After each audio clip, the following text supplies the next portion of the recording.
Niat cari jodoh, janda ini ngenes ditelantarkan usai ditipu pria aplikasi kencan. Modus ajak ketemu camar. Pilunya nasib Lilis, niatnya mencari jodoh malah belakangan dibikin linglung.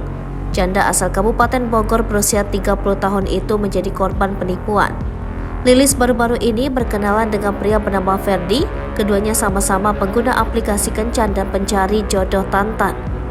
Kenalan di dunia maya lalu berlanjut, Ferdi mengajak Lilis untuk dikenalkan ke orang tuanya di Bekasi.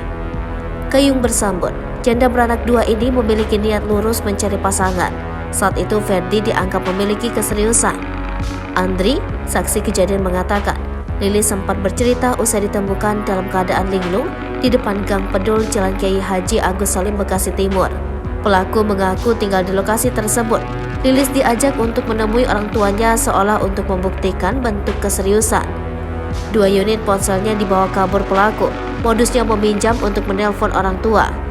Ferdi masuk ke gang lalu keluar melalui jalur berbeda untuk mengelabui Lilis.